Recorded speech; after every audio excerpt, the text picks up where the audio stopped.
नमस्कार, मी पंजाब टक. आज आहे 24 मे 2025. सर्वप्रथम शेतकऱ्याला सांगू इच्छितो की 30 मे पर्यंत असाच पाऊस पडणार आहे. आणि मी आहे आमच्या शिरूर तालुक्याच्या दुधना धरणावर आहे. आणि या ठिकाणाहून सर्व शेतकऱ्याला अंदाज देणार आहे.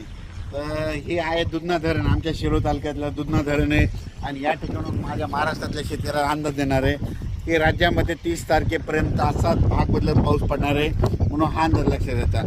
पण राज्यात सांगायचं झालं तर सर्व शेतकऱ्यांसाठी आनंदाची बातमी, 1, 2, 3 जूनला राज्यात सूर्यदर्शन होणार आहे.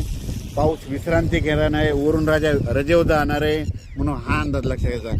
म्हणजे सांगायचं झालं तर 1 जून, 2 जून, 3 जूनला वरून राजा विश्रांती घेणार आहे, रजेवर जाणार आहे, म्हणून हा अंदाज लक्षात येतात. माझी सर्व शेतकऱ्याला विनंती आहे की 1, 2, 3 जूनच्या नंतर ऊन पाडल्याच्या नंतर तुम्ही काय करा, तुम्ही संपूर्ण शेताची कामे आटपून घ्या. कारण की त्यावेळेस उघाड पडणार आहे. नंतर परत 5-6 जूनच्या नंतर थोडं तुरळक कुठेतरी पाऊस चालू राहील. पण राज्यात मात्र 1, 2 जून, 3 जूनला सूर्यदर्शन होणार आहे, चांगलं हवामान कोरडं राहणार आहे, म्हणून हा अंदाज लक्षात येतात. पण राज्यात मात्र आता 27, 28 आणि 29 मेला म्हणतं ठिकठिकाणी मुसळधार पाऊस पडणार आहे, भाग बदलत पडणार आहे, म्हणून हा अंदाज लक्षात येतात. राज्यात दररोज वेगवेगळ्या भागात 2-2 दिवस पाऊस मुक्काम करत जाणार आहे, म्हणून हा अंदाज लक्षात येतात. पण राज्यात मात्र 30 मे पर्यंत असंच पावसाचं वातावरण राहणार आहे, म्हणून हा अंदाज लक्षात येतात. अचानक वातावरण बदल झाला तर लगेच एक मेसेज दिला जाईल. धन्यवाद. ही पाहू शकता, हे आमचं दुधना धरण आहे.